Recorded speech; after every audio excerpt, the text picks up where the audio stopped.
Call the meeting to order at 7:05. Rise and say the Pledge of Allegiance. I Pledge allegiance to the flag of the United States of America and to the republic for which it stands, one nation, under God, indivisible, for liberty and justice for all. I want to make a note that we are missing today Nora Bashaw, who has an excused absence, and Jim Doggett will be riding late. Otherwise, all the committee members are present, including our new committee member, Vanessa Matthias. Welcome, Vanessa. Thank you. And you won't be isolated over there for long, because Jim Doggett will be here shortly. Madam Chairman, point of order. Yes. I'd like to bring up a point. This is in concerning an RSA 671-33, Section 4, which states that the Budget Committee members are to be selected by the people of their town. We've talked about this, and what I'd like to do is say that this was mentioned at the school board. The school board said that the Budget Committee and the school board are two separate entities, and that's it. So whatever the committee here decides is what's going to happen. And we've talked about it, so I'll turn it over to you. RSA 671-33 is the one that Larry's referring to, having to do with filling vacancies. And what it reads is, on B, it says, in a cooperative school district, the remaining school board members representing the same town or towns as the departed member shall fill a vacancy on the school board. It also said, I'm sorry, number 4 says, in a cooperative school district, the remaining budget committee members representing the same town or towns as the departing member shall fill a vacancy on the budget committee, provided that there are at least 2 such members. And then it goes on to say there aren't 2 such members. The question is the word representing. And what I'm going to suggest, what the budget committee has done, is to feel that the member at large, as well as the people directly elected from that town, represent the people of that town. The member at large represents people of both Newton and Kingston. That's what the budget committee has done historically.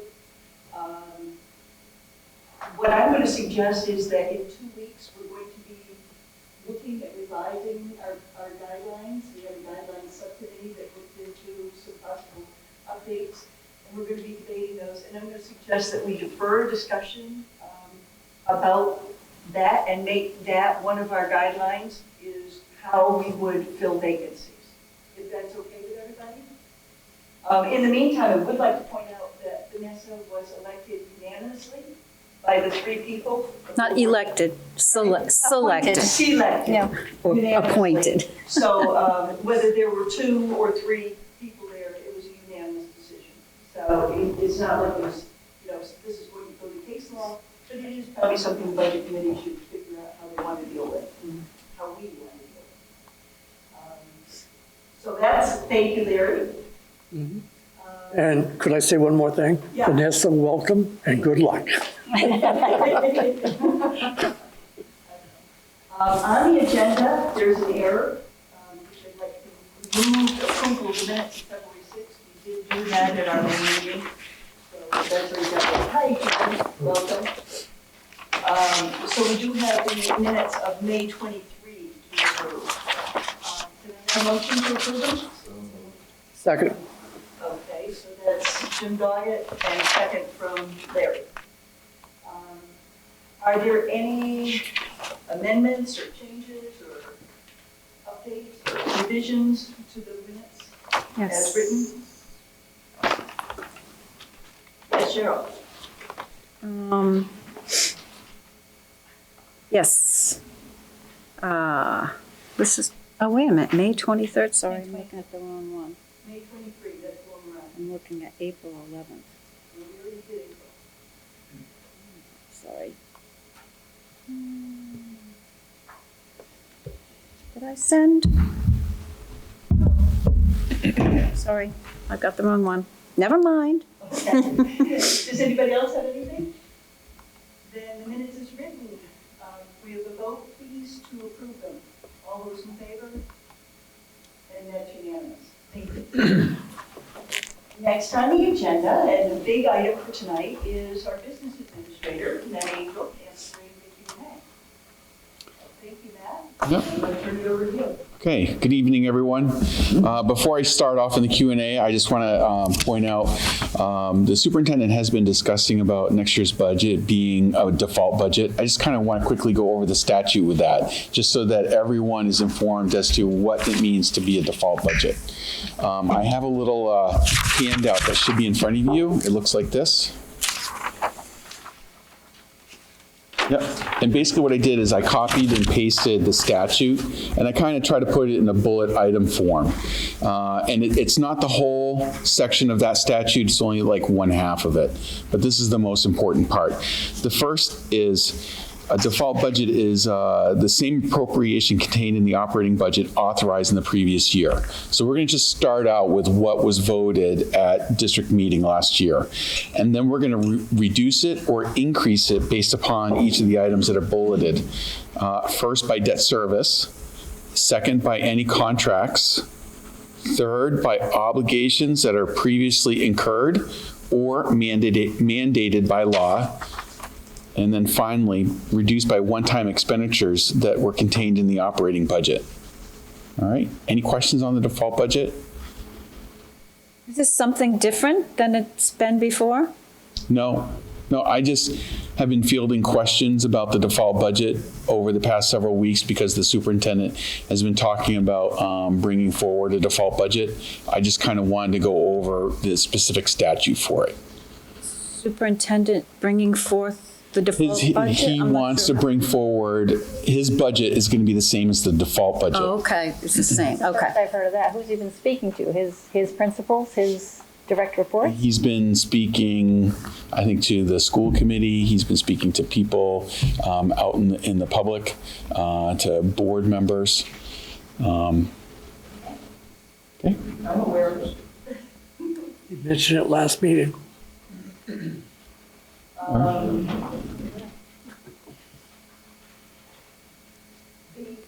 The big change was in 2018. Yeah, I believe so. The last bullet part where the one-time expenditures contained in the operating budget and by salaries and benefits of positions that have been eliminated in the proposed budget. That was the big change in 2018 to default budgets.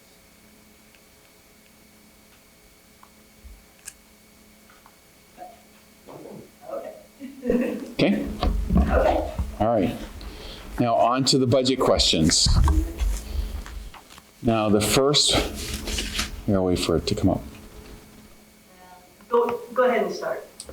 The first question deals with an account called new budget request. Basically, this is whenever they're building a budget and an account doesn't exist in the system, they can just put in an account number and it just kind of, the system generates an account name called new budget request. What this particular item is replacement equipment for the auditorium and fees for concerts. It's just that this account name has never been changed. Now, on a default budget, because it was approved at the district meeting last year, it's going to get carried forward to the current year, so you're going to see it again. The next question, please stop me. If you have any questions, please stop. We're going to see it as new. Yeah, it will come up again as new budget because I can't legally change it. Oh. Can you change it when the school board adopts the budget? I could probably, Budget? I mean, couldn't they adopt it with a different line on it? Oh, you can't because it's a default budget. Gotcha. yeah, so it's kind of like garbage in, garbage out. Okay. The second item is exactly the same thing. However, this was an item that was transferred from, let's see, professional improvement services. And it looks like it's for district-wide professional education for the teachers. And again, it just says new budget request. So it's just in a wrong account, a wrong description, and hopefully after next year, we can correct that. The next one, regular education salaries for Bakey. The question is $151,255. It's an increase of 11%. Is this additional staff? Why such increase? And what I said here is, I'm sorry, I'm going to read it straight from this. Upon review of the account detail, most employees receive their step and grade increase plus the contract increase approved by district meeting. I can see that one employee left at the end of fiscal year 2018, while a new one was added in fiscal year 2019. Also, two employees, it's broken off here.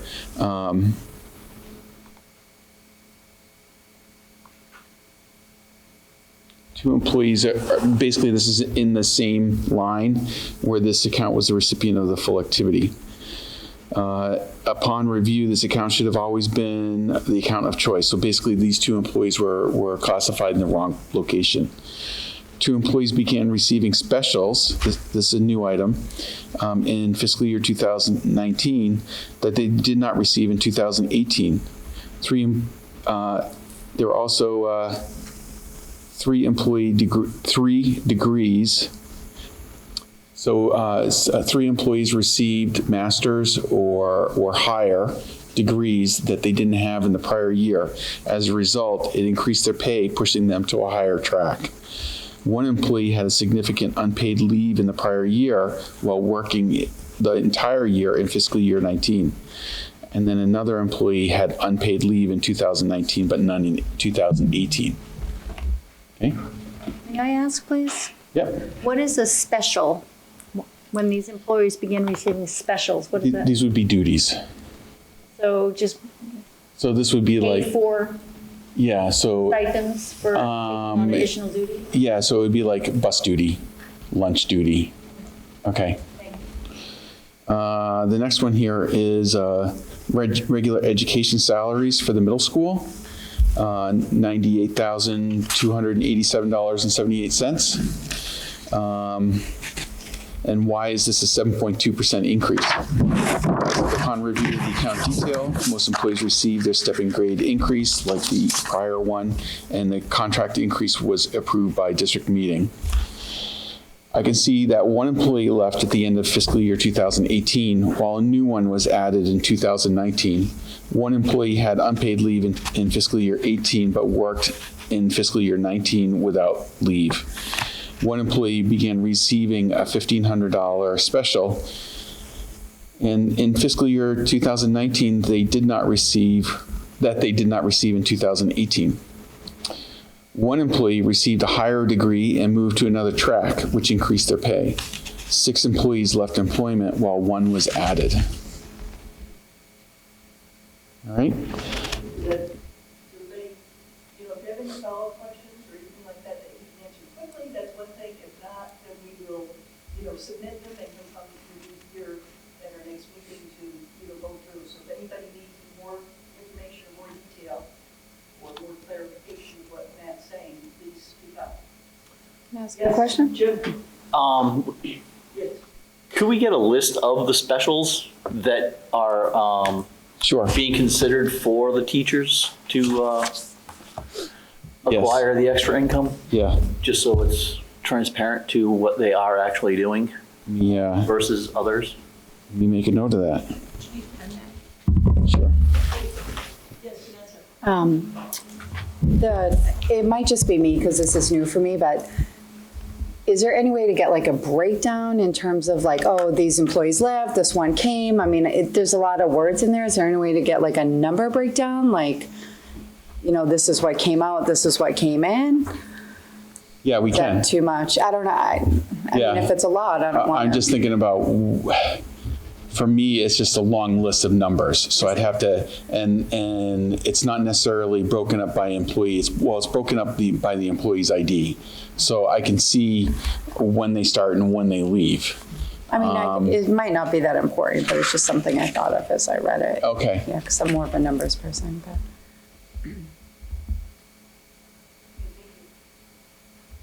James Doggett has a question. Oh, sorry, I didn't see you. Yes, Jim. Maybe it's just me, but if 6 employees left, it doesn't say here that 6 employees were replaced. No, So they were not. if we lost 6 employees from the middle school, that number should be vastly different. Yeah, but there were also, you have to remember that the increase for the contract ends up being about 5.2% with their wages, FICA and Medicare, and then other benefits that they got or received through that contract, okay? And that is a significant driver. Now, you have to add in some people who worked in the current year where they may not have worked in the prior year, okay? So it's heavily weighted in the current year, all right? And I agree with this, we do need a breakdown. Okay.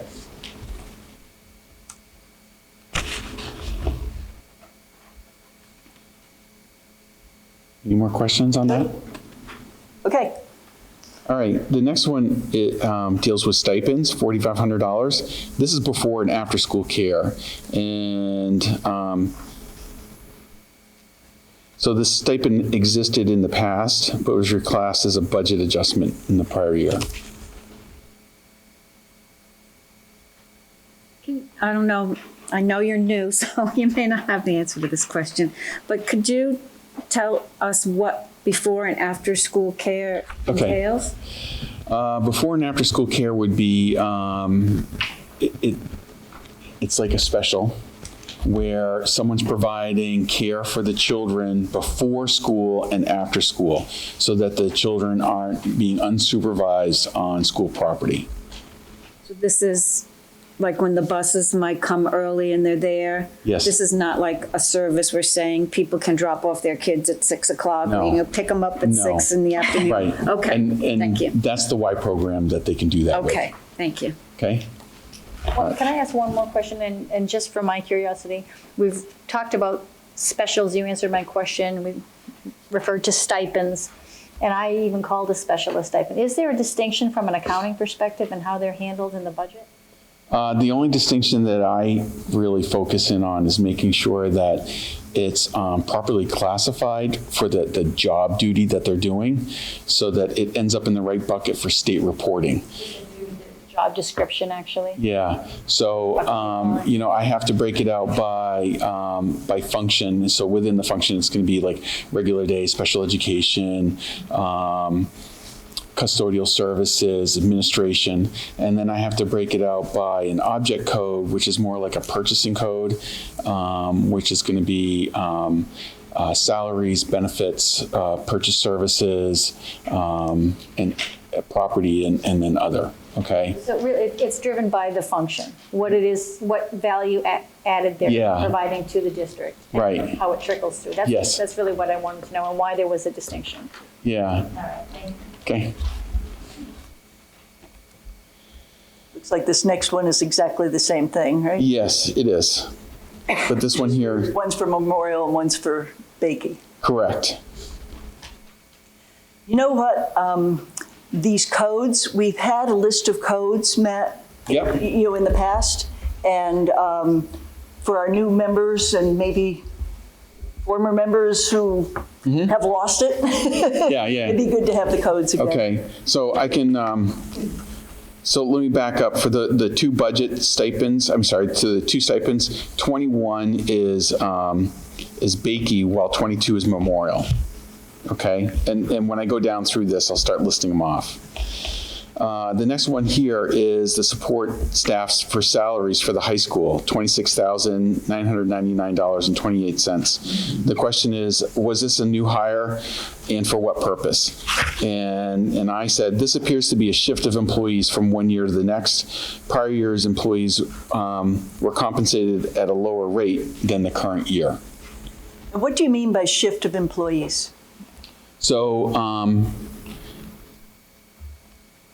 the same employee, there were 2 employees doing the same job, but 1 for each year, okay? So depending upon their educational level and their years of service, they may be compensated at a higher rate. So what happened was in the first year, you had one that was being paid at a lower rate, but in the second year, they were replaced with a higher paid employee, okay? The next one, let's see, teacher initiative for Bakey Memorial High, Middle and High. Why the reductions in teacher initiative and what impact on staff? And they said, yes, the numbers are down. I'll have to dig into this a little deeper. I suspect the issues relate to timing.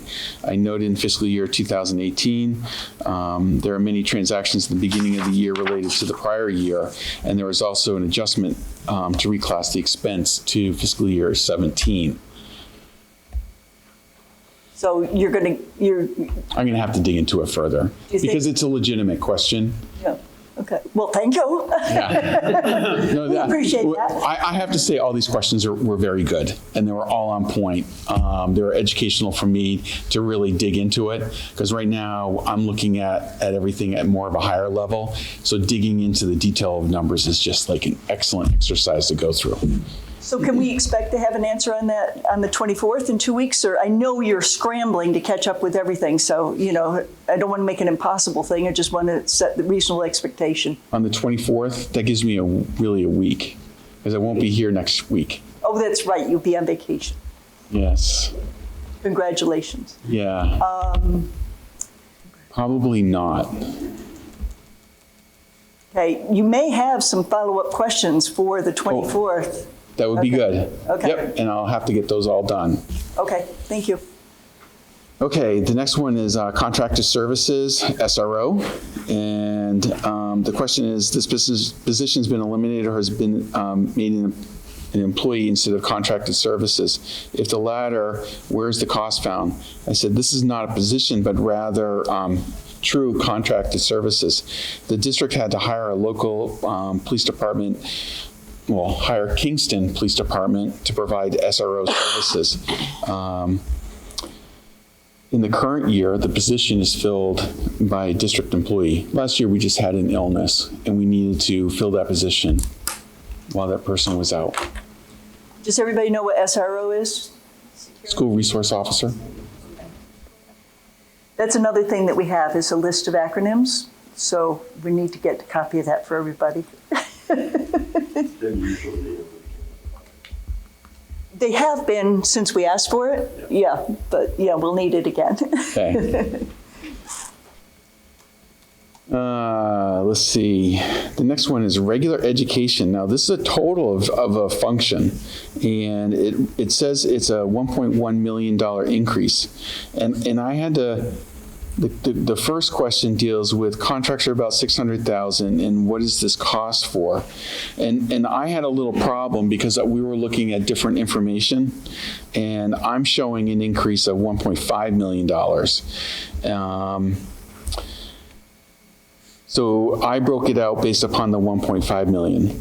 631,000 of this increase related to salaries. Within this, there's a reallocation for federal grants for $462,671. So what happens when the budget's pulled together, federal grants are put in as one number. Okay, and as we go through the year, it's pulled out of that one number and put to the correct function code. So it's made it skewed it. Okay. Will you be able to show us which items in the budget are grant funded versus which are funded by Yes. other things? Will you be able to break that out for us? Yes. Maybe you can give them grants a special code or something, or? Yeah, it's easy. Well, for me, it's easy. I'm sorry. Good. Let's go back to the SRO question. Okay. Yeah. If you look at the first two digits, it starts with 10. 10 means the general fund. This is the operating budget where the budget lapses at the end of the fiscal year. Okay. Fund 22 is where all the grants live. and those fall under a different statute, and those operate for the time period of the grant and don't follow the same rules as the operating budget. So instead of the 10, it'll say 22? 22. Okay, Yep. thank you. School lunch is 21. Okay? All right. Back to the regular education. The second bullet point is $610,815 for employee benefits.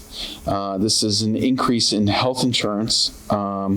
Within this is health insurance for $422,000 and New Hampshire retirement for $124,000. The next item is $136,097 for supplies. The largest part of this increase, $68,000, relates to online services, which are within a different line item in the prior year. So that was just a shift from one place to another. Okay. A question on health insurance. Do you budget as though everyone is on a family plan? No, basically the budget, okay, historically we've been seeing up to 10% increases in health insurance. So depending upon the plan that they're in the prior year, so say for example I have a single plan, I will be budgeted at a single plan plus 10%. Okay? Yeah, Cheryl. I'm gonna ask this again. I don't know how much work it would be for you. If it would be possible, when things are shifted from one line to another, if that could somehow be noted, because a lot of times we'll see huge increases or decreases when it's not really the budget, it's that they were named something else last year and it shows up as a large. Can I point out a portion of this particular statute? Since this is a default budget, it says that I have to start out with the same appropriations as last year, so there really shouldn't be a shift. Okay, so I really can't answer your question well. I know going forward I can answer it much better.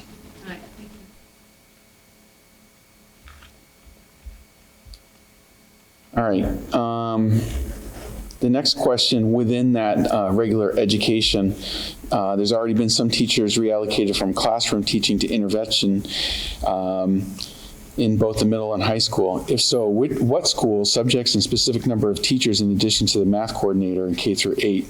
And then out of the $1.4 million intervention plan for the district over coming years, what positions are now covered for the intervention by staffing reductions? And they said, no, there have not been any reallocations of teaching to intervention in the current year. I've been corrected at that point. I believe there's 2. And I know there's a math one, a Yeah. math interventionist at the high school. Yes. What's the other one? I don't recall. Is that maybe English language at the high school? Are they both at the high school? I don't recall. Okay. Yeah. That'd be good to know, because I know that's one of the things that there was a lot of community concern over having an intervention plan of 1.4 million, and then it wasn't going to be as much as that. And they weren't going to do some of the high school ones, that was going to be put off. However, I think it's really important to know that Mr. Stack and Tom and you have all worked to get some of those interventionists at the high school within the existing budget, and that's why it didn't have to be in that intervention plan. So I just think that's an important piece Yeah, for the public to know. I just want to point out that $1.4 million intervention plan that was previously discussed would begin really next year. Mm-hmm. Okay. Any other questions on that? Yeah.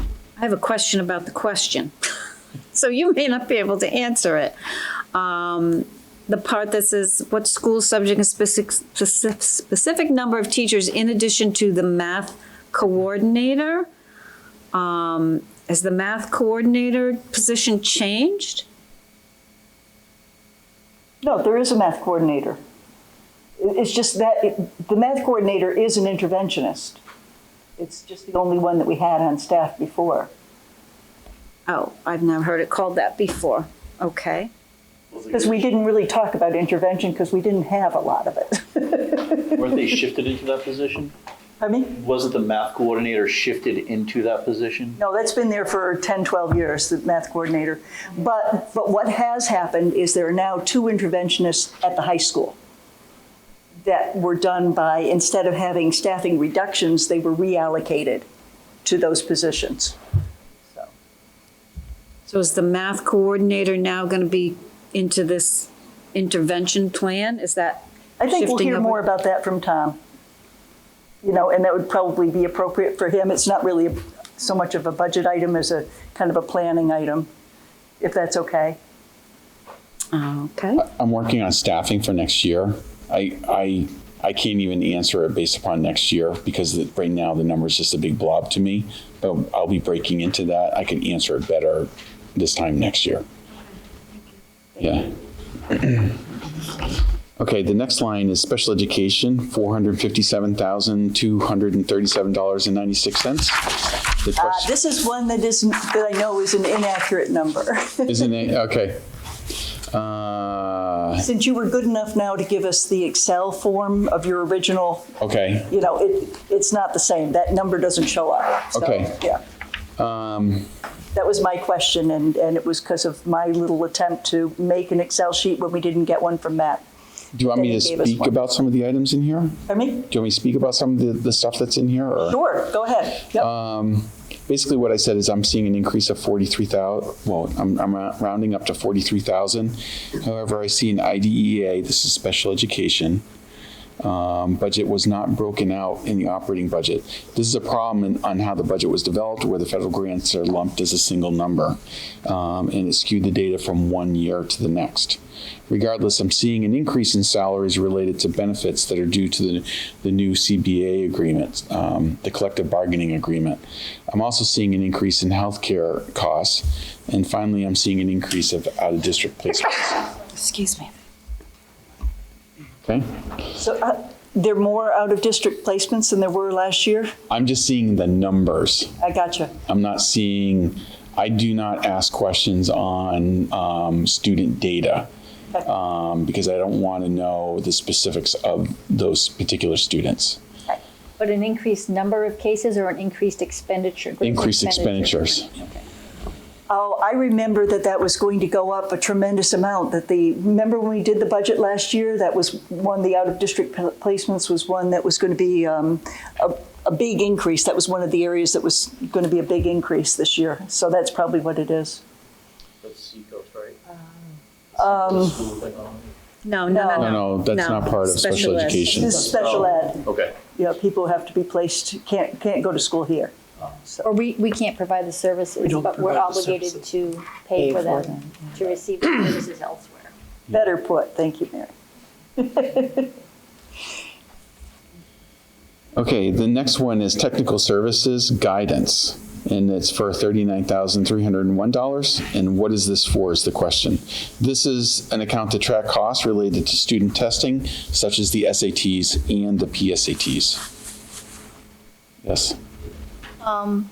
Where this is such a dramatic increase, 897%, is this due to increased frequency of testing or increased number of students taking tests or both?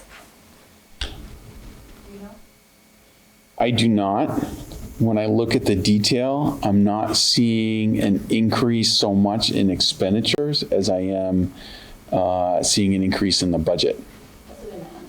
No, but I'm trying to be clear on that I have dug into this one a little bit, and what I've been told is that there are other tests that are being added to this line item. Okay? That was one that they talked about. Right. And so really what I'm trying to do is wait for it to shake out, then I could answer this question a little bit better. I think we added PSATs and some testing for 7th and 8th graders, and, you know, so that's probably, And that's what I figured, but I right. would like to hear it from somebody in a position. yeah, instead of just a guess, right? Yeah. I saw something, somebody had posted something Yeah, that the they had added. PSATs Yeah. was And I posted thought that recently. they said something about a second SAT, but maybe I'm mistaken, I don't know. Kids Yeah, I already don't take know, I them could be twice. wrong. But these are 4 different locations. Yeah. 21, 22, 25, 27? The next one? No, that one, the psych services we're seeing? Oh, yeah, that's the next question. Oh, I'm sorry. Yep. We can jump into that.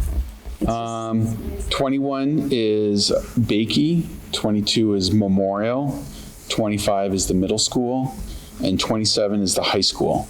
Does that help? Yeah. Okay. And that's all, so this psychological services Yeah, so this not is, having to do with the SATs. right. Okay, this is a new, okay. Okay. So this, these accounts are for psychological evaluations for special education. And then this first part right here is a little different than what it actually came out to being.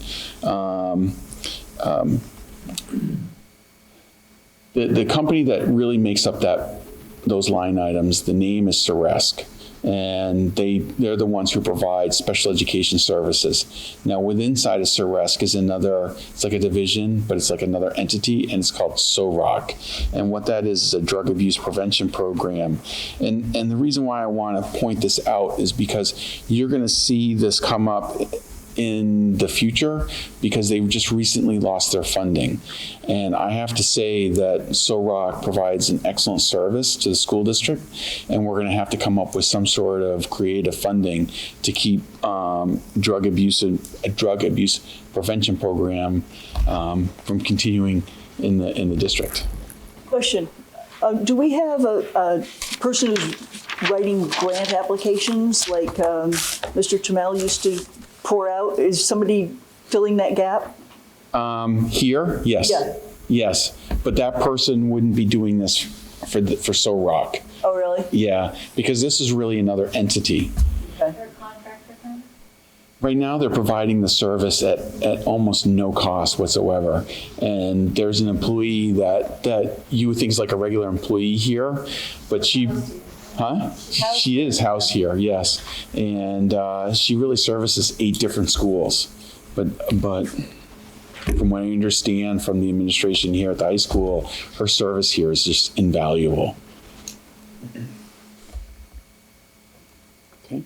I was just wondering if somebody's trying to write a grant to give us funding to pay for this service if SOROC is losing theirs. Yeah. Well, okay, part of the problem with this grant, we've been getting a lot of suggestions, and unfortunately, the grants that have been thrown out to that could fund this, because the current federal administration expanded federal grants for this type of service. The problem is SOROC's been in this federal grant, the same federal grant, for so long that it's now timed out. They can't reapply.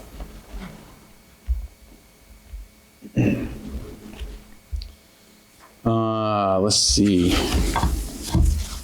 The next one is information access for the library. And the question is, what is this and why? And I said, this account is to track costs for online programs that enhance the library experience, such as Encyclopedia Britannica and the Discovery Education. I expect many, if not all, of the library references to transition to online resources in the future.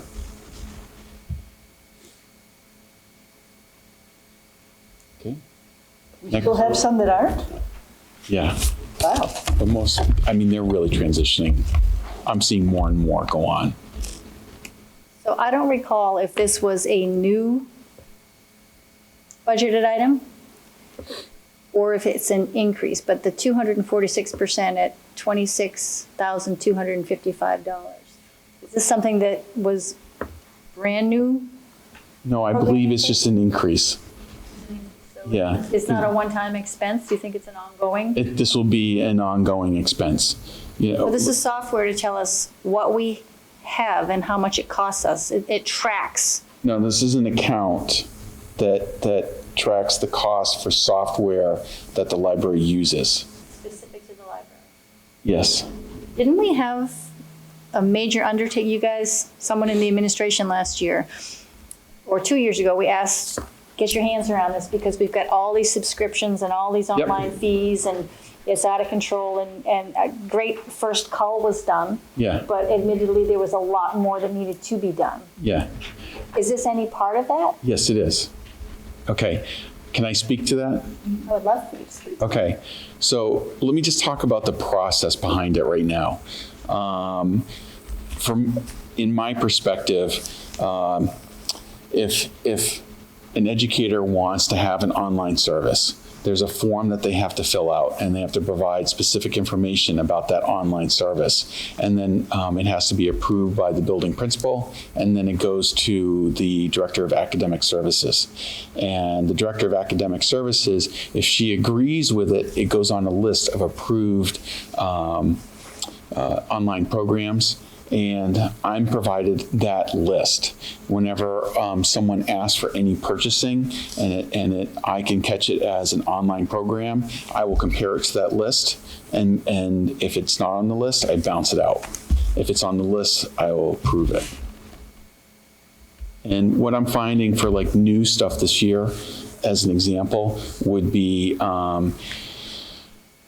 so if you take your car to the automotive shop, they have these devices that they can plug into your car and read all the code. This year, that software is now online. And so now that particular software is having to go through this online approval process, as an example. Okay. So is there cost associated with that particular automotive Yes. analysis? Yes. It's about $1,400. Ag, every little. Yeah. Go ahead, Cheryl. So I think this is, a great start to have this approval system.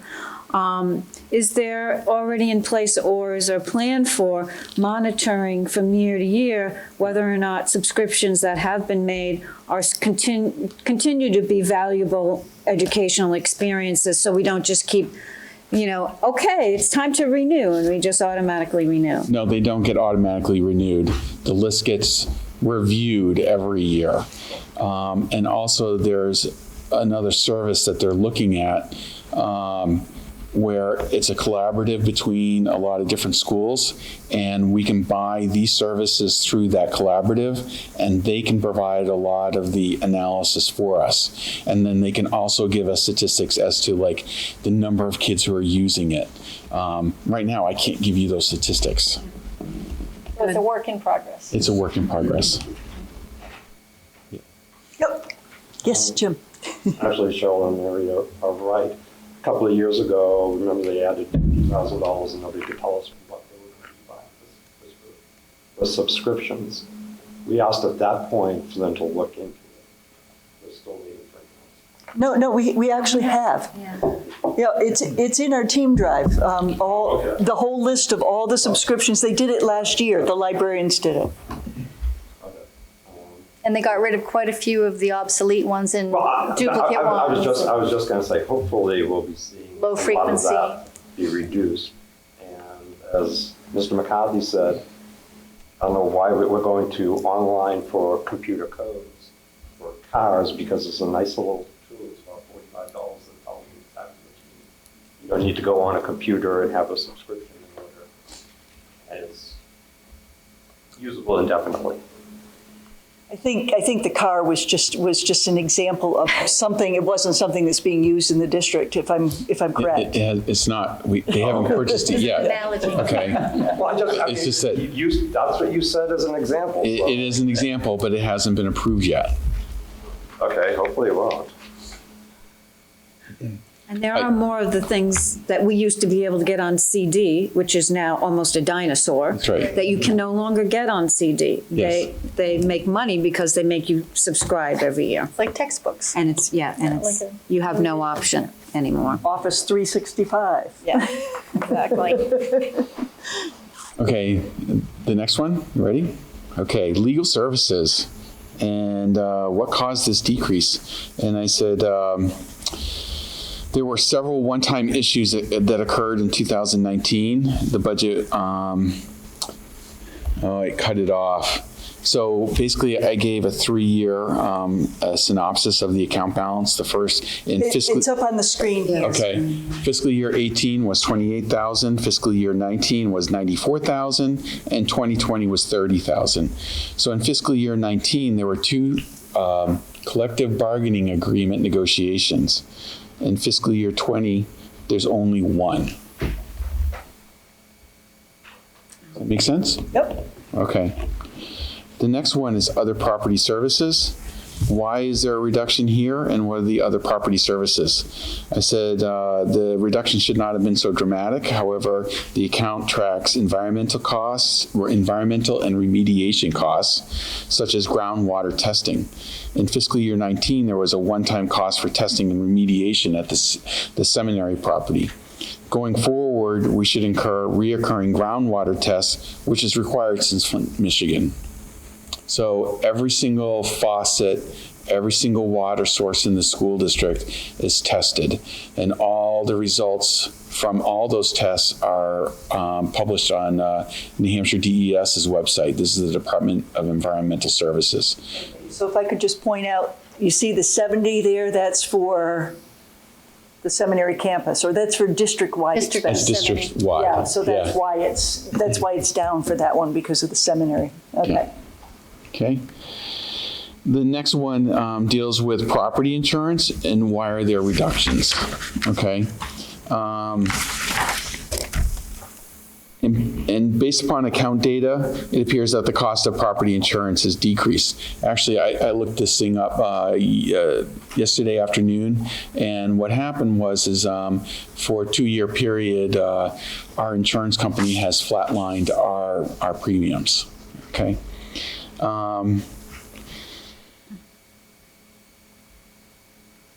Now, our insurance rates are based upon the claims of a pool, a statewide pool. We belong to a pool of a lot of other school districts, cities, and towns within the state. So we're really paying losses of the pool as a whole. Okay, and going forward, we're also looking to change how much we pay into the pool, because we pay in based upon the value of our properties, and I suspect several of our buildings are overvalued. And I gave an example where the old high school next to the seminary building, I think is valued at something like $3.8 million. So we're trying to get a hold of an appraiser to go in and appraise it at a different rate. Okay. That's the one that we've talked about just tearing down, but it would leave a hole in the ground. So 3.8 million, I don't think so. Okay. So where in the future, the middle school is going to become vacant, does occupancy play a part in the No. increase or decrease? No, it's based upon the value of the bill. No, solely. Another thing is that in this pool, everything has a $1,000 deductible, which, I mean, imagine a $3.8 million building with a $1,000 deductible. I mean, it's just absurd, but there's no other options that are offered by the pool. Okay. The next one is fuel oil. And it says, please explain increases and decreases within at the high school. And I just said that these are movements between buildings, hopefully based upon usage. I can't tell from looking at the data. And then I wanted to point out that while we received an incredible rate for the current year for heating oil, I'm not going to count on that incredible rate going forward. May I ask, when you say it's movement between the buildings, what does that mean?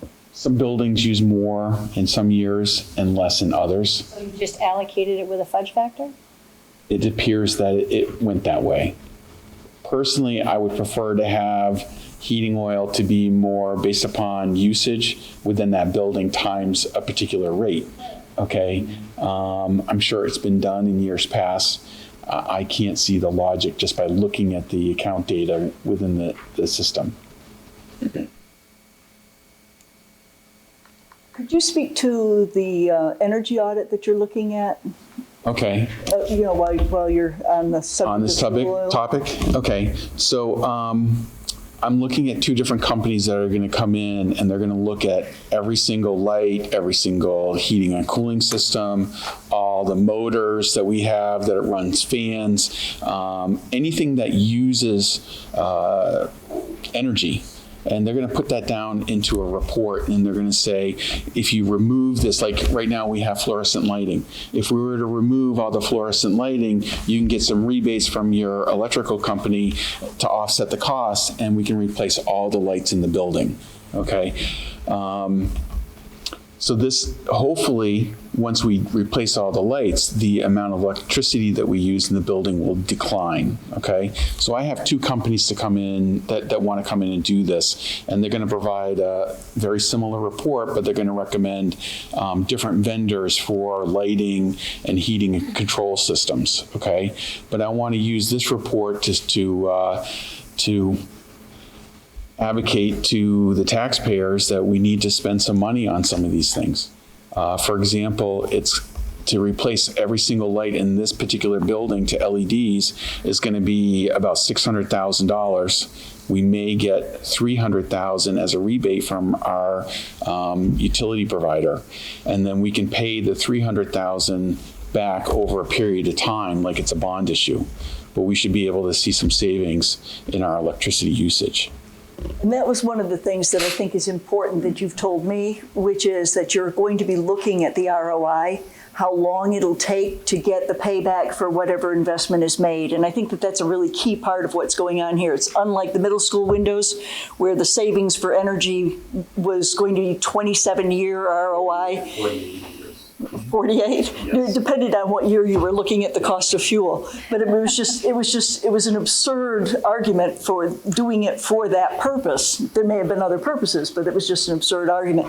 That's one thing that Matt has told me that he's going to be doing, is looking at the ROI, so that when we go to a taxpayer, it's like, if it's a 3-year payback, it's a 3-year payback. If it's 5 years, it's 5 years. And then people will have the information to make decisions on whether the voters want it or not.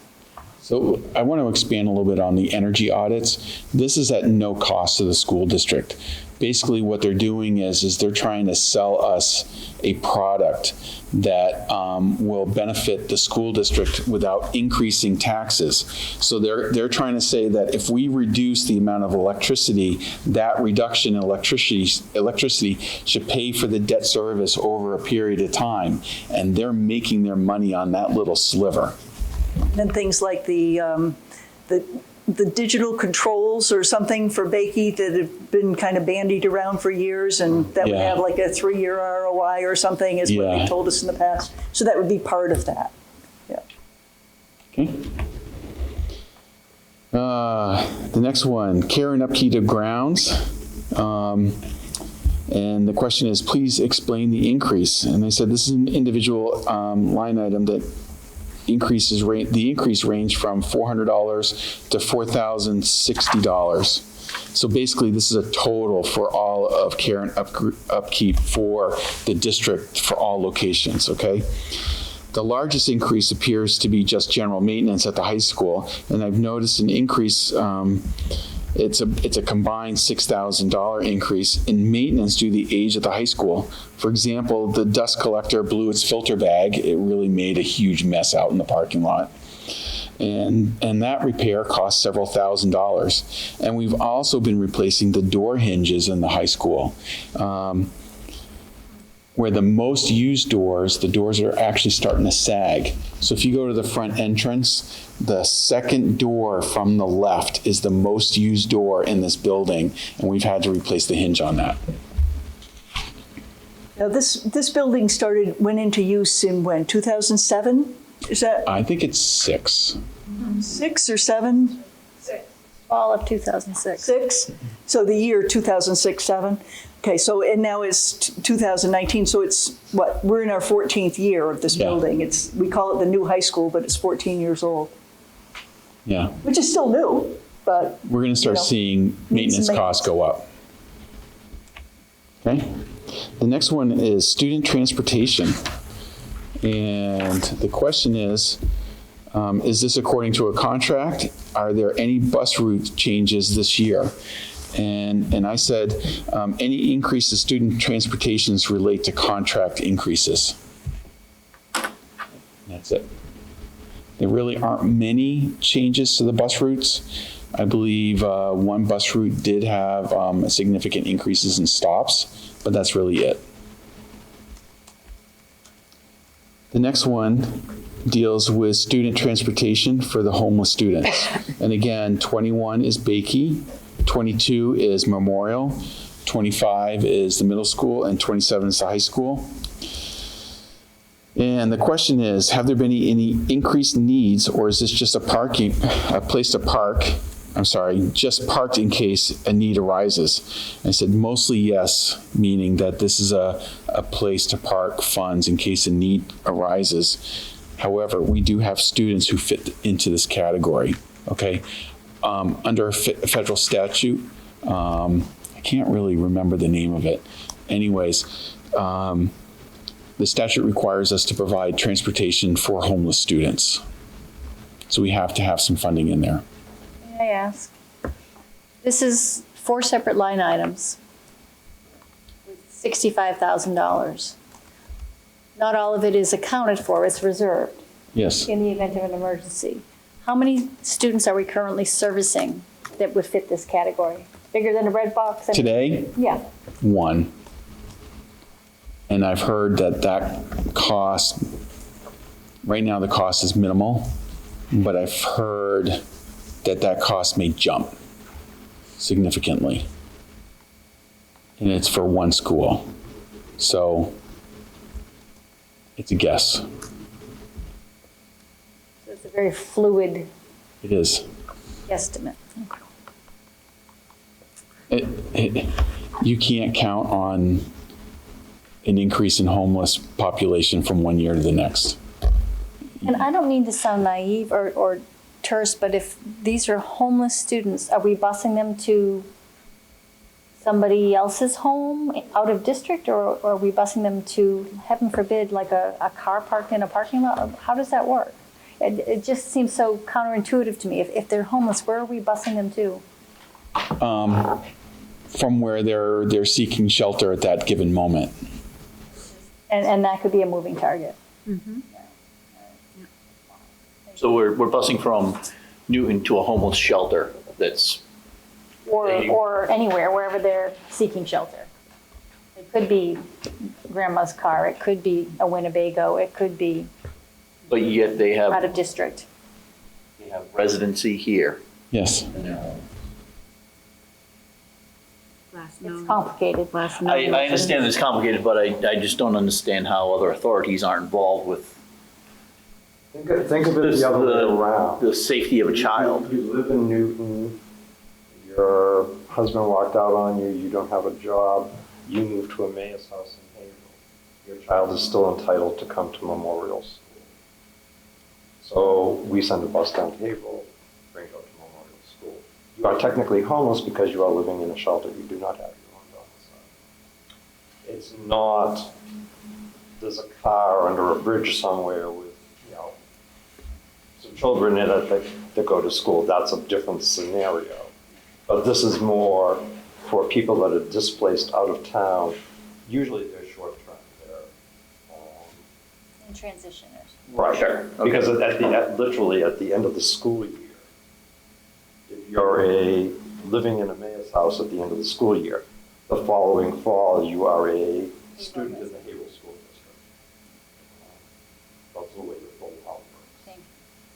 Yeah, I was just kind of curious, I'm like, so we're dropping children off at an unsecure site? No. That's what my concern with was that. Like, No, think of it how more is it as where- displaced people, Right. that the children are coming back here. I mean, And consistency sometimes, for the kids. I know in the past, we have actually paid for the gas for parents' vehicles, so that, they had to leave Kingston or Newton, they moved in with Grammar in the when they're all camping out in her garage. Dad has to drive the kids up to Newton every morning to get the bus. Legally, we're required to transport them now. Okay. The next one, information maintenance services.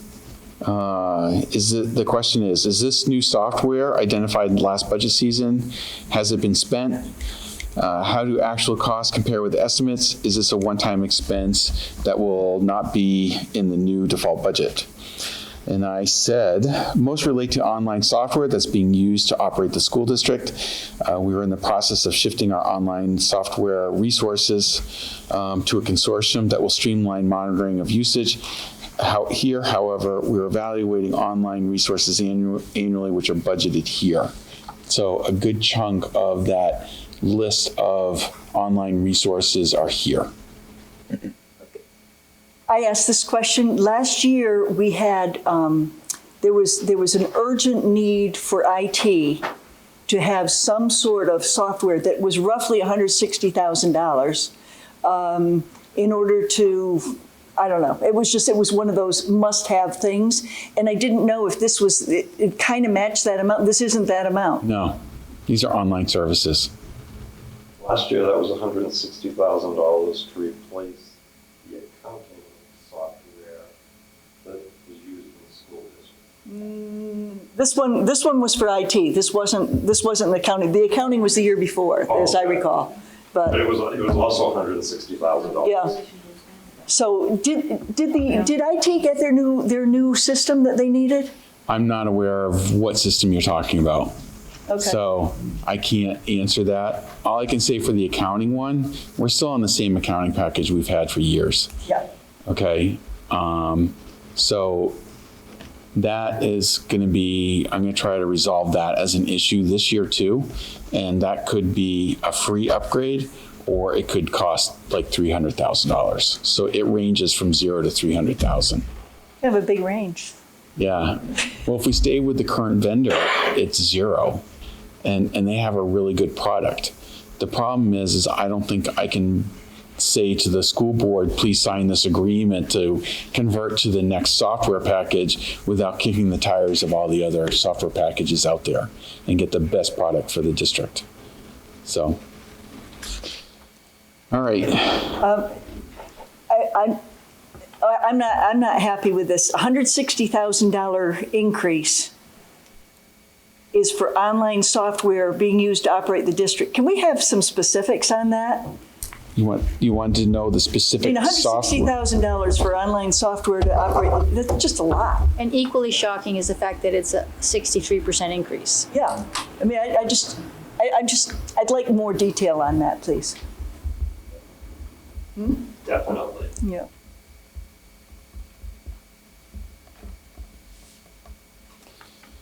All right. The next question is a revenue question. And revisions to revenue estimates per actual experience. And the question is, after several years with no change in revenue estimates and proposed budget, what changes are occurring in our district? And will revenue estimates increase or decrease for the actual for this year, for the up and coming budget year? And let me kind of speak about this because I just updated the revenue estimates for the school district this year. Now, what I did for the current year is the big numbers that I can deal with are taking tuition, which is a known number of students times a known number of rate, and then I've given a $50,000 allowance, and so that's as close to actual as I can get at this point. Then the other items are really based upon past history, such as interest on earnings at the bank. I didn't go to the full amount of actual because last year we received $72,000. I'm not anticipating having that amount of interest income this year, so I'm not going to go to the full amount. There have been some changes in the state's budget on what funds we can receive. For example, we received a little bit in adequate education this year. The Keno kindergarten number went away. The Keno revenue went away for Yeah, the Keno revenue went away. It went away? Yeah, it's gone. I had to zero that one out. Okay. Okay. Then We're also being faced with a huge reduction in Medicare revenue, where they've changed the rules this year. Basically, we're going to have a physician sign off on all of our reimbursement requests, and we suspect that may not occur. So that's gone to zero. So I'm trying to get it closer to actual while looking at the tax rate when I'm developing the estimated revenues. Okay. Do we qualify for stabilization?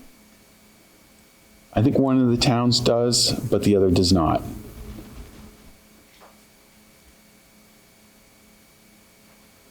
Any other questions on that? No. And if I recall correctly, it's not a big number.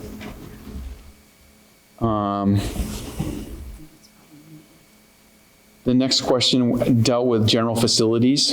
The general, okay, it's for the facilities revolving fund.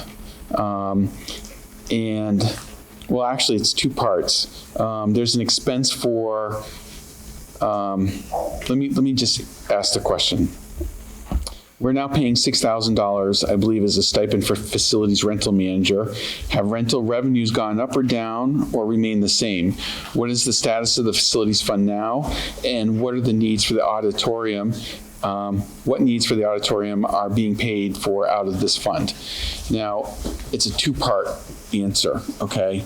The first part is we rent our facilities, and that amount goes into a revolving fund, and per the years ago district meeting said we can use the rental revenue and pay for technology, and we can also pay for the facilities people to clean up the buildings that are related to that revenue. Okay, so the facilities manager for the auditorium is not paid for and doesn't generate revenue for that revolving fund, okay? So they really go in and they deal with making sure that the lights work, making sure that if there's a ripped seat, that seat gets repaired, just making sure that the auditorium is operational all the time. Okay? When she was first hired, I talked with her and I asked her about, generating rentals. She understood, it was part of her job description to try and get more rentals. Okay. If that's shifted, then, maybe it ought to shift back again. She said that first she needed to get things in control in the auditorium, because Mr. Stack had been doing it, and obviously he's principal, and that's kind of wasn't really working.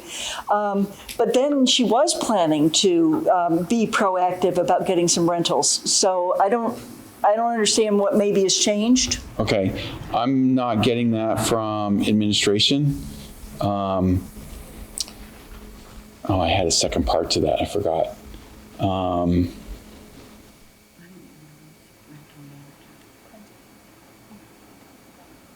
I can't remember. Okay. I think it'd be great to revisit what her job description is, maybe, and see if generating some rentals might be good. But you're looking to reduce this remember the second one. The second one is, I just forgot it again. Oh, yes. It's on vacation. No, yeah. We'd have to change the board policy too, because the board policy over the rental of facilities, the auditorium, it falls under the building principal. Okay, and I have to say that policy just needs to be revamped. But yeah, we can revisit the auditorium manager. Jim, yes?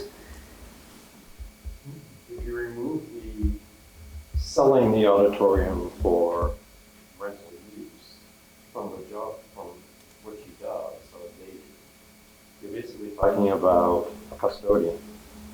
Goes in and makes sure that a rip seat gets repaired, the light bulbs get replaced. I mean, I don't think this person is hand stitching seats back together nor climbing scaffolding to replace light bulbs. I mean, This is a teacher. right. Okay, But and- $6,000 to daily walk through a room and go, okay, yes. But this is also to make sure all the equipment is up to date, and it's operational. However, it's equipment that does not change. It's not like we have an ever-evolving, it's not the Colonial Theater in Boston where a new play comes in every 2 weeks with their own equipment, and we have to make sure that it will fit with our electrical service. But if this meeting were here in the auditorium tonight, Yeah. that person would have made sure that there was an HDMI cable and that, Yeah. everything was set to go. So She's been very helpful. there are other responsibilities than, checking the physical well-being of the property. And I mean, It's making sure things run smoothly and And- are Full use of it. scheduled and, for different events. And there will be some updates to the equipment this year. But still So- generating income, I mean, $6,000 is a lot of money for somebody who is no longer responsible for generating income. start the car. Well, we don't know if she is or isn't. That's kind of the Yeah. question. Is she responsible for it? And if not, who is and what can we do? I have another question on that is that you're planning to fund computer equipment using this fund. Is this the stuff that, is this instead of what Mr. Ficker has been doing with basically putting together computer equipment and with chewing gum? Yeah.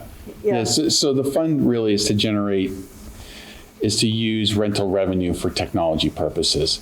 I believe I put a dollar amount in here. There's about $188,000 in the fund.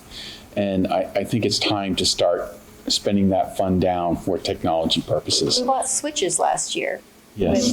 With that revenue. Yes. And when you say you're looking to make it disappear, you're just saying you've got your eyes on it for Instead of hitting the updates operating in budget, Some of our technology. we need to update some of the And technology. that's something that last year, I believe, the school board had to approve. Right. So, Well, couldn't that be used for that $160,000? For online resources, Yeah. well, okay. No, on the information maintenance services. We're not generating $180,000 in revenue every year.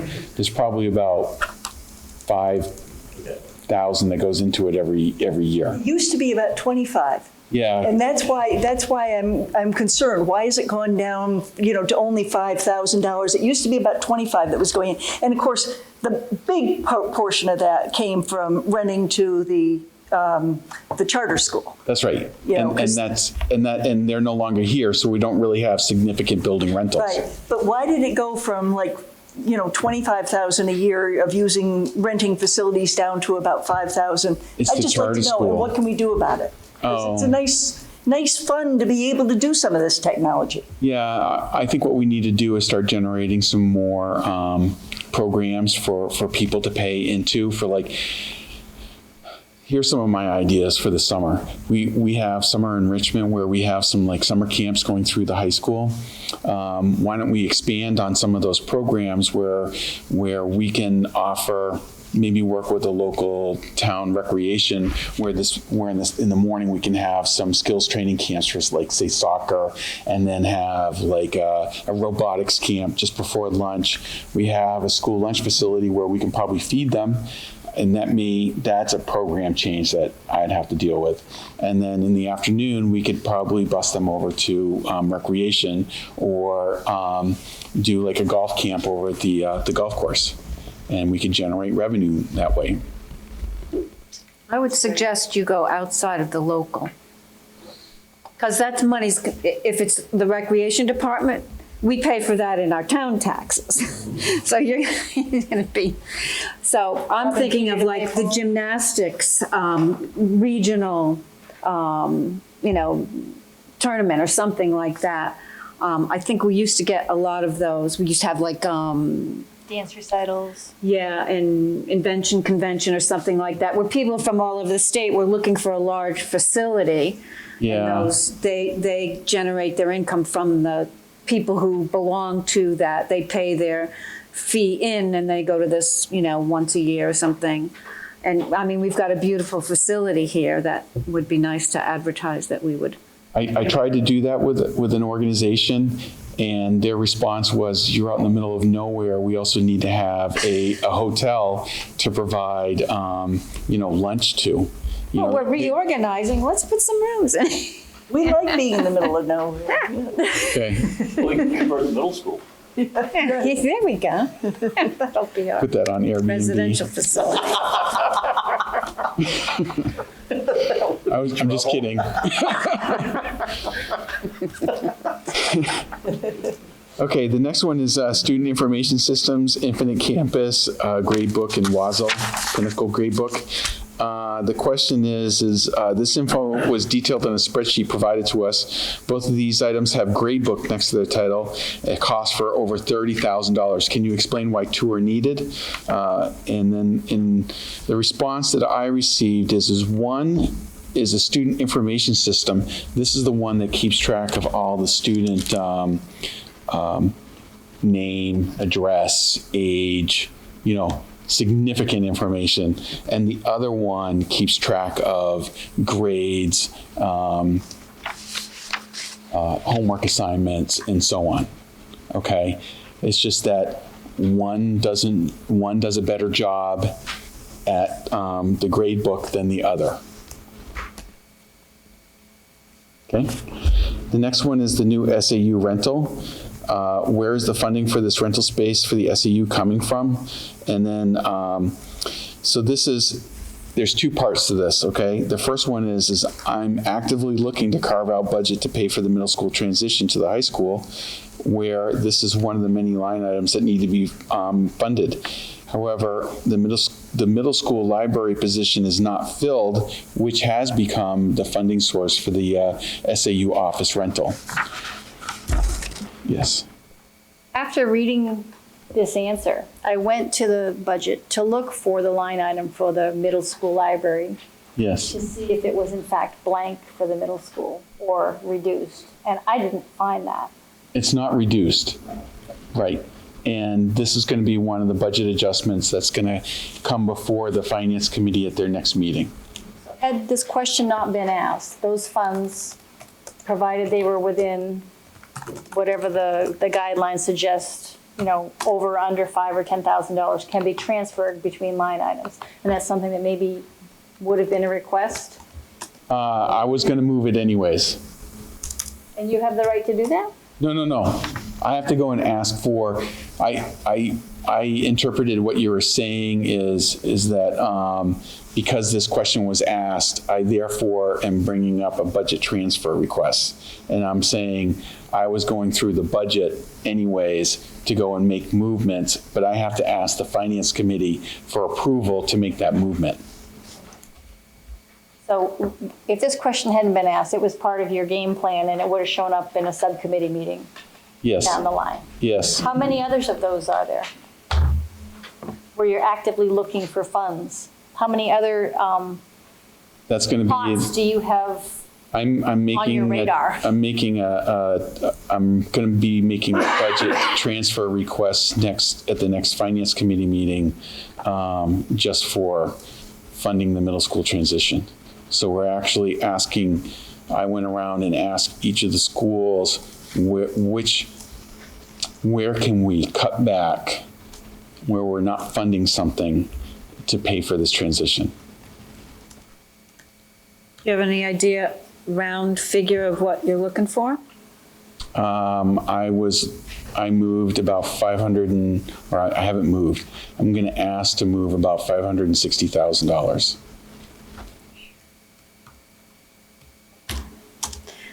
So we don't have a middle school librarian anymore? Not currently. And that's not anything we need? When we go to this facility, no. I mean, for this year? I can't speak to how the middle school's been operating. That's more of a program that the superintendent would have to answer. Yes.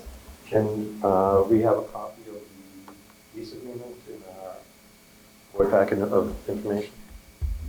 The what agreement? The lease agreement. Oh, Say again. okay, yeah.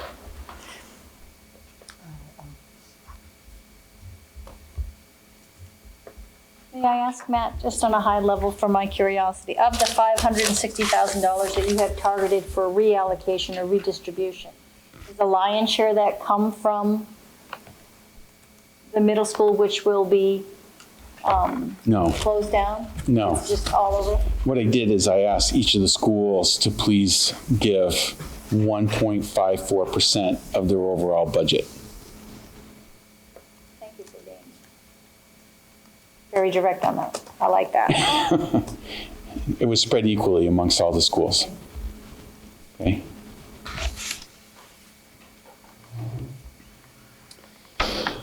The next question is AV services for the school board. The question is, how many people are contracted to run the AV at the school board meeting?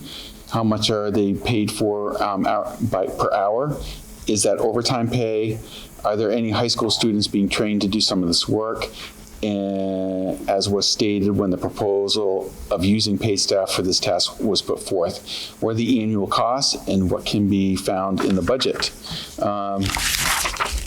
I don't necessarily have a good answer to this right now because this is a question that we're trying to discuss internally to have a solution. We've been talking about this for the last couple of weeks or months. Yeah. The suggestion that maybe they make it an internship or some kind of an ELO opportunity for our students has been suggested for the last couple of years. So it's been on the table, at least from where I sit, for more than a couple of weeks. I'm glad that somebody's thinking seriously about it. But, we've had these questions since October 4th is when they were answered. And with all due respect, I understand you're busy, you've got a lot on your plate, you're going on vacation. But when will we get answers to these deferred questions, I think what you're going to see is like the number of people operating it change. And I think you saw that at the last meeting. And I believe from what I saw at the last meeting, there was a student running the sound. There are a couple of students there, I'm not sure what their function was, but Yeah.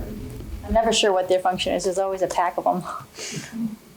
Yeah, I saw a bunch of students over here and some of the IT professionals trying to train them on how the sound operates. Okay? So there's a plan. We're developing a plan. I don't have a good answer for that. Okay? Do you know where that would be in the budget? Where would we see what that cost is? Is it a line item or is it just within the overall school board budget? I don't have a good answer for that, but I believe you're right that it would be in the overall school board budget. I'm right now trying to develop the budget, so this is what I've been doing for the last 2 weeks. And it's really based upon the Having default. lots of fun, Matt.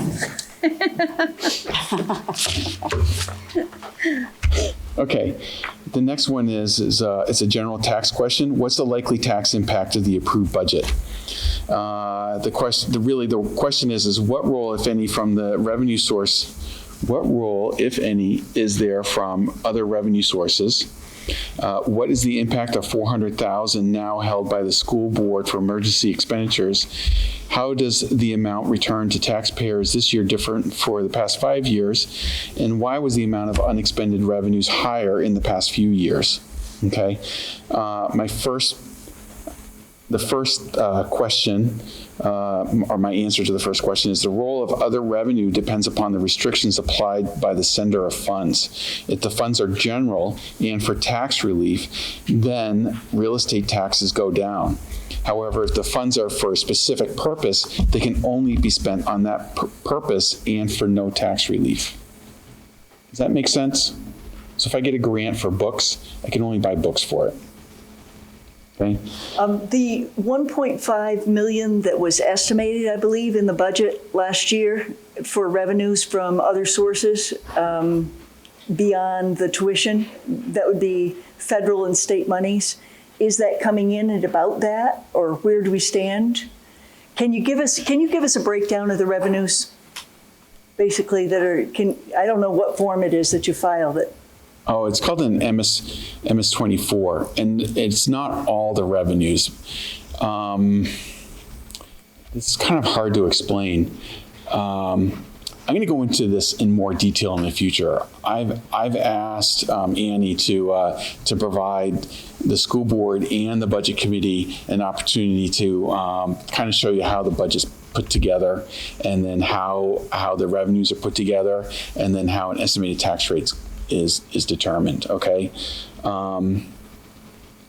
But for the revenue estimate, it's everything that is not tax revenue, and then there's 2 state aid revenues that are not included in that revenue estimate. So in there is tuition, which is about $4 million, and then interest income, grants from the federal and state government for specific purposes. Now, for the grants for specific purposes, there's an offsetting expenditure in an equal amount. So 700,000 was the number that was put in last year. If we got less than 700,000, that's okay, because we have revenue that came in for less than 700,000. The question now becomes, if we get revenue in excess of 700,000, then I need to go before the school board and ask for permission to receive those excess funds for that specific purpose. Does that answer your question? Okay. No. Can we get a copy of the MS-24? Absolutely.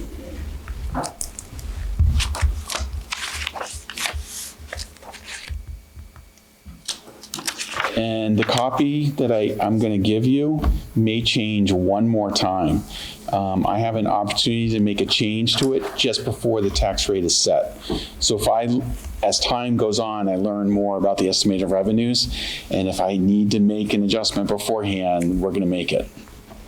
So the next one is the next answer, and this deals with the 400,000 that was reserved by the school board for emergency expenditures. It's a reservation called the contingency fund. It is not meant for contingency. It can only be used for 2 purposes. The first one is to either reduce the tax rate or for an emergency expenditure. Emergency expenditure is a really difficult hill to climb. We'd have to have permission from the school board, the budget committee, and the Department of Revenue Administration before we can use those funds for an emergency expenditure. Okay?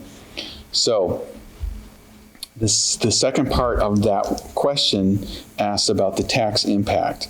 And I said the impact of retaining 400,000 to taxpayers is 27 cents per thousand for Kingston and 35 cents per thousand for Newton. For a home assessed at 300,000, that the actual out-of-pocket for Kingston is $81, and the out-of-pocket for Newton is $105.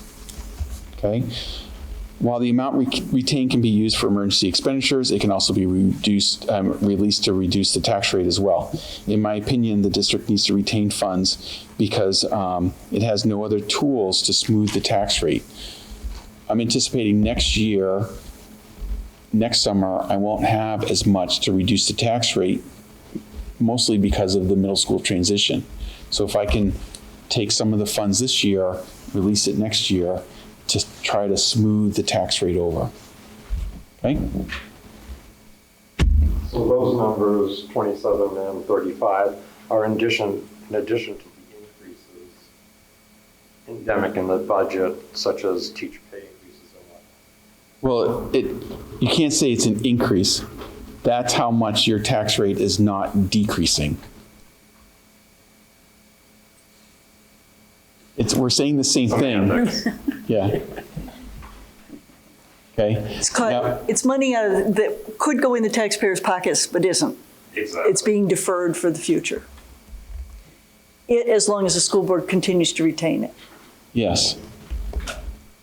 The school board can release it before the tax rate is set. So.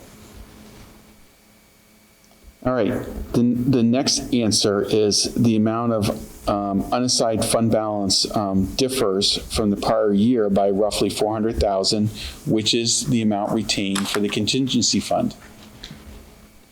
So I guess the question was why is there a difference in the amount being returned to the taxpayers as it relates to the prior 5 years? The difference is the 400,000. Okay? Actually, no. I mean, we had, what, if I'm right, $1.5 million last year that was returned to the taxpayers, and this year is going to be 1.2 million, I think, out of the almost 2 million that was left over. In my mind, it's about $1 million. But if I add in, I know that if I add the amount that's being turned back and the 400,000, I'm within 50,000 of last year's number. But so it was $1 million. My concern is that it was $1.5 million the year before. Yeah. This year it's $1 million or $1.2 million, which is 300,000, which is $105 in Newton and $81 in Kingston, or roughly. And so, you know, I mean, there's a big difference. Just because there's less money that's being given back to the people paying the bills, you know, the taxes are going to be higher than they would be. Correct. And there was $2 million left over at the end of last year. I know Mr. Ambrose had to freeze the budget for 2 years in a row, and that's why there was an extraordinary amount of money left over. However, this isn't really a smooth tax rate. You know, I mean, it's going up. It's going up substantially this year with that $400,000 being capped, and plus $250,000 that was capped to, you know, fund middle school expenses over the summer or into this year, as long as you got invoices for it, plus the $100,000 that we, you know, all voted in for the emergency or the contingency funds. I mean, you know, the taxes are going up substantially this year. Now, can I expand on that more? Yeah. So if state aid goes down, your taxes are going to go up. If your state aid goes up, then your taxes go down. And we can't control state aid. And what you'll see is that state aid just ebbs and flows each and every year based upon what the legislature wants. So for me, the contingency fund is the only thing I can do to try to smooth the ups and downs in the tax rate.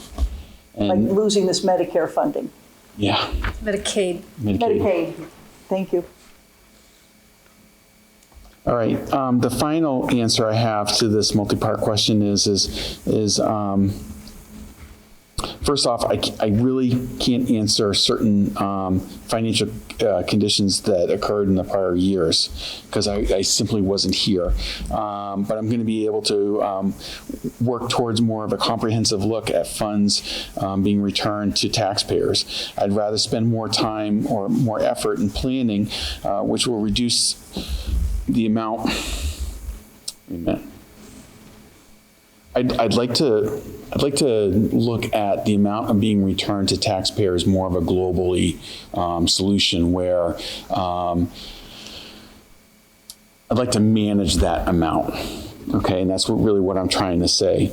I'd like to try to tighten up some estimates, especially for revenues, which can cause a swing in the tax rate, but use contingency funds to mitigate that swing.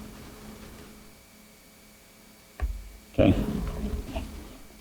But are we going to be asked as taxpayers to contribute to that contingency fund every year? No. The contingency fund per statute only means that you can retain funds up to 2.5% of your net assessment. Your net assessment is your gross appropriation minus your local revenues, okay? It's different than the funds that we established for emergencies. That's Capital different reserve than fund, capital reserve funds and expendable trust funds, okay? So really, if you're, let me see if I can try to put this in a business perspective. This would be like leaving retained earnings in your business, okay? It's not a fund that's separate and distinct from every other fund. It's simply surplus revenues and expenditures and unused expenditures over a period of time that have been set aside. Does that make sense? Well, I guess I'm trying to determine how do you figure out which pot to pull from if there's an emergency? Are there specific rules? You mentioned that Yeah. to use money from this, the school board, the budget committee, Yes. and some state Yeah. people have to approve that, which is not the same as if we needed something from the capital reserve fund. Right, right. So for the capital reserve fund, I just need school board authority to spend from those funds, which is very simple. The thing about emergency, it has to be an emergency. The Department of Revenue will not release the money unless it's an emergency. And I'm holding my hands like this because they talk to you very loudly and they go like this very loudly. So when I say it's an emergency, like the roof got ripped off the building, I was kind going to of. say, an example might be like the middle school situation where we had a roof collapse under the snow 3 years ago. I think it was 3 years ago now, right? That wasn't an emergency. That wasn't an An emergency. emergency would be the middle school collapse. No, it literally, DRA, it's the same thing with towns. You have to look and say, my budget is completely expended, and now I have to touch that money. That's the part too, is that it has to be No other completely. source of It has to be, that $36 million is all gone. Yeah. So in the event we had no money left and we were in dire need of replacing a teacher, an educator, we could use it for that. If no other funds, provided it was approved through the. It would have to be an emergency. I guess the question would be, would that be? It's the one that usually catches you. A special ed case moves into the district. And I think Tom cited that as one of the situations he was That's because you don't have a concerned. choice, you got to do it. Right. Yeah, exactly. That is a good example. A regular day teacher, probably not a good example. How do we come up with, and I wasn't at that last meeting of the academic year, fiscal year, for the school board, but how was the figure of 400,000 arrived at? It was If we don't have anything in mind for how we're going to spend it, was it a percentage of the unexpended fund? yeah, It's a percentage of the overall budget. The 2.5%? yes. You took as much as you And could. I recommended the full amount of the 2.5%. However, the school board settled on a lower amount, which is 400,000. What percent was that? You mean 400,000 is a percentage? I don't have that It's too answer. late, I know. What was the I amount could that do you it on a good recommended? day. I think it was about 550,000. Okay, so it was close, yeah. That's what I'm looking for. Horseshoes. Thank you. Yeah. 550, the last time we discussed it, 550 was the max that the state will allow the school district to say. Thank you. Okay. Hey, Madam Chair, That's it. yes, there's a line up there, and I'm hoping this is a typo and not a Freudian slip. The second line down in the last paragraph. I would rather spend. Yeah. I Skipped over that. Yeah. Read that out I read that and I was like, oh. We all caught it. okay, now what is going on there? We all caught it, but No, I wrote it backwards. Yeah, he was reading it. I'm. That's not what I meant.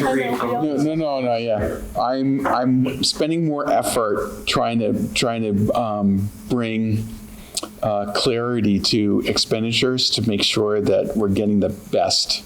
Like, for example, the heating oil, okay? I was able to reduce the heating oil rate by almost 30 cents by going out to bid. So what I'm trying to do is spend more time trying to get more efficiencies out of the system. That's what I was trying to say there.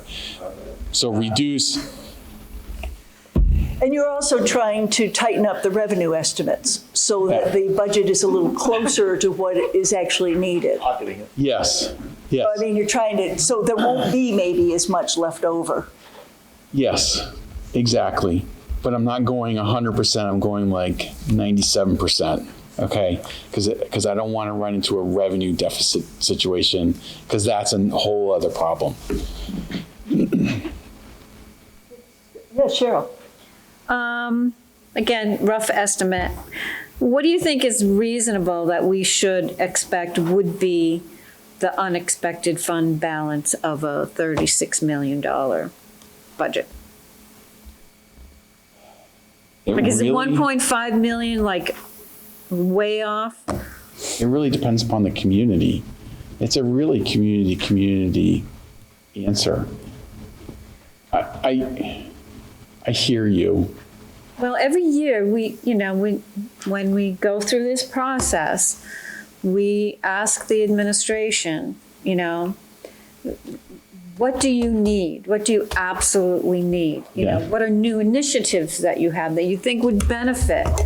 But we don't want to see big, Swings. estimates of things that are way off base. Yeah. And yet we still get $1.5 million. Yeah. That's not been expended. Is that because they've way overestimated what things would cost, or they didn't do due diligence in finding out what should be a reasonable cost for this thing? Or? Well, the 1.5 million for this year, and I'm including the 400,000 into it. I remember I was here in January when the budget was frozen.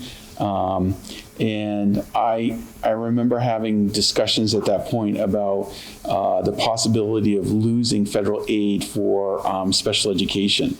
And there was a possibility that the federal government was going to close because they weren't going to fund the federal budget, which in case, special education, we're paying 100%. So we had to go and try to find a way to come up with $700,000 worth of revenue.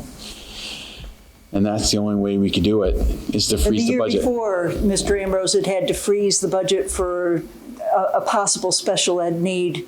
So we had 2 years in a row of frozen budgets that were abnormally unspent. When you freeze it, can you unfreeze it? Yeah. Yes, Okay. but that's really the choice of the superintendent. And the school board, isn't it? Yeah, and school board. Yeah, let's go. Yes. One comment, and I'll direct this to Cheryl. Yes. You remember when we were on the school board? There was Vaguely. always, I'm trying to forget it. There was always something left over at the end of the year. It was usually, back in those days, it was maybe 150 to 200,000. We have seen. Well, what was the budget then? That was what was left in the budget at the end of the year, and we always used it to offset taxes. One of the things that has become very noticeable is that in the past 10 years, that number of unexpended fund balance has grown exponentially over what it was, actually, over what its percentage of the budget was. We used to be looking at between 0.25 and 0.5% of the overall budget being left over. Now we're looking at much larger numbers. And, that's with a larger percent of a larger budget, it becomes a real chunk of change. And so building on that, I'm appreciative that Mr. Angel is planning to really kind of dig into that, because Yeah. it's been a little haywire. Yeah. The last. I kind of want to touch on that a little bit. I'm used to doing a 5 or more year budget. I'm not used to doing 1 year at a time. I'm used to planning out for the next 5 years. So this is a municipality, so. no. I've been managing municipalities for the last 20 years. I've never worked in the private sector. Okay, so I've always done 5-year budget projections, but we only give 1 year to the taxpayers to vote on. So when I talk about like what we're expecting for turn back and revenues, I can tell you what I'm thinking for the next 5 years. So when we actually come in and do the budget, I'm just rolling forward my budget projections and then building out my 5th year. So this, to me, You're working on that here, aren't you? The 5-year plan? The 5-year budget plan? I'm going to. Yeah. Yeah. I know. It takes a lot of effort because I want to go through each and individual account and figure out what all the pieces are. And No, then, Mr. Ambrose is in agreement with doing that. yeah, because, say for example, if you're planning for the legal costs, you saw the swing for 1 year for the collective bargaining agreement. So when you're doing a 5-year agreement, you got to figure out where the swing is going to be each and every year that you're going to have that. So then what you do is then you start shifting some of your capital needs between the years to offset that swing, okay? And this is what I'm used to.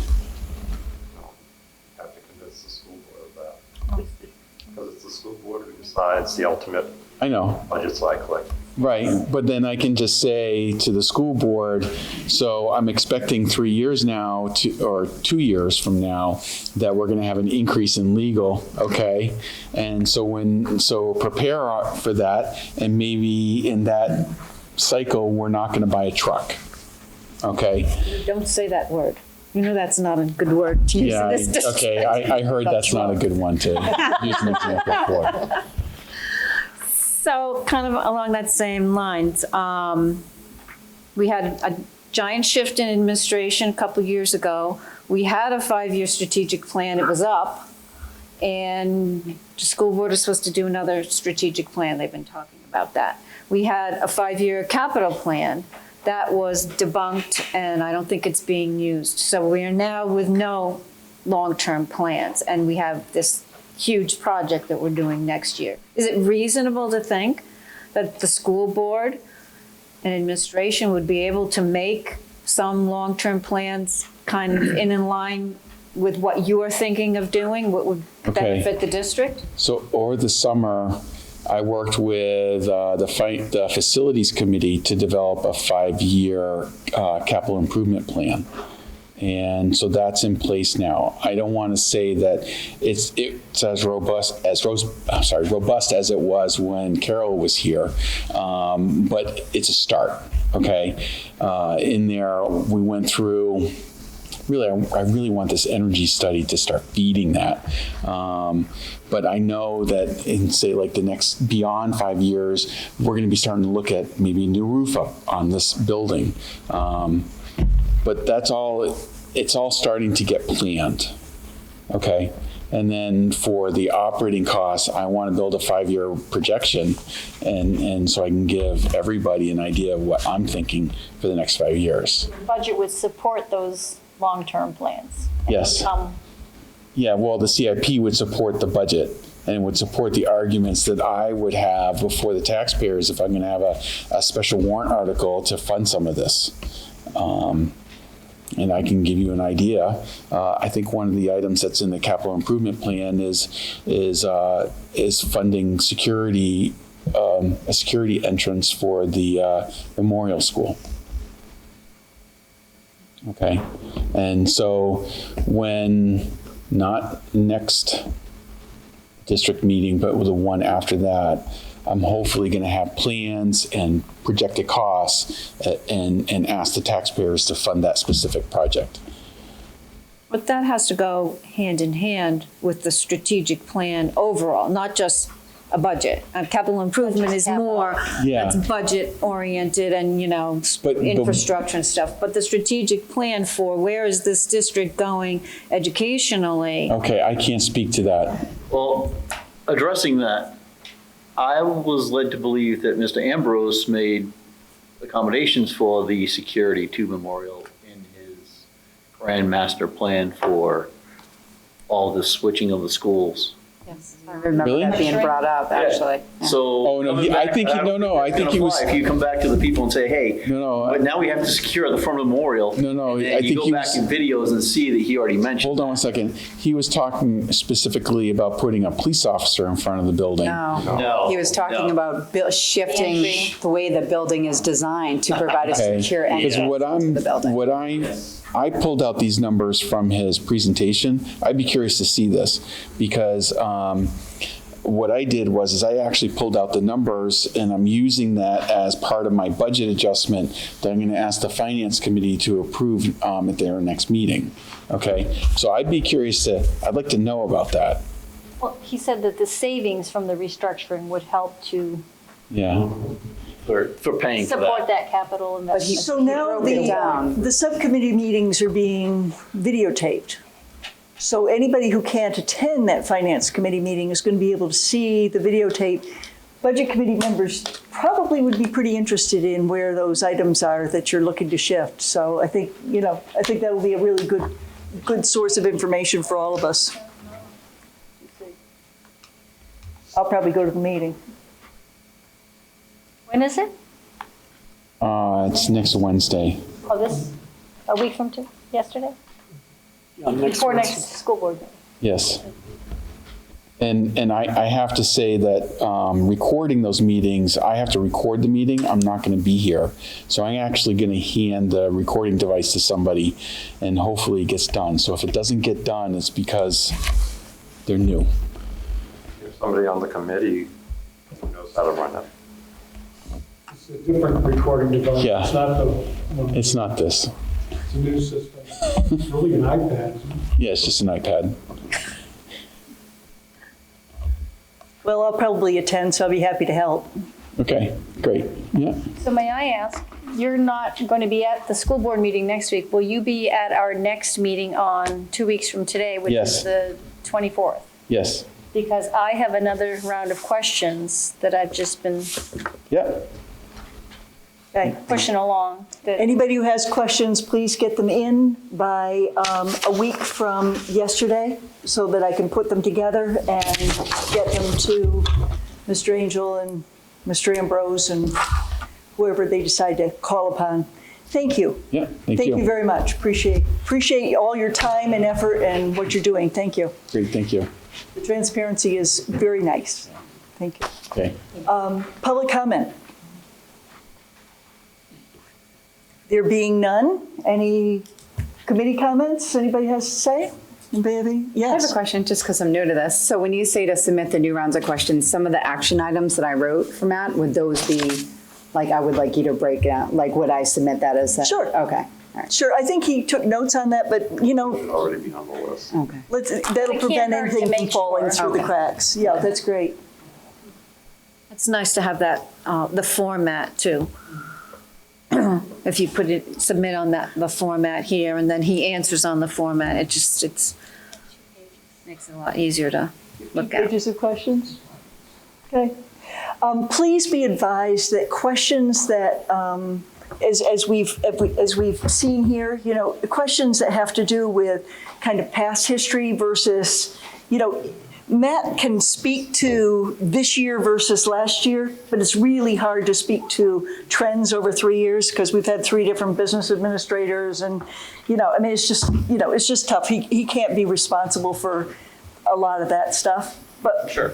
to understand where we are now, that's what we're trying to do so that we can put it aside. Yeah. Okay?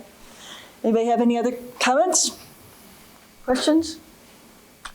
Cheryl, I so appreciate that budget form, the budget question form that you developed, 5 years ago? It says 2010 on it.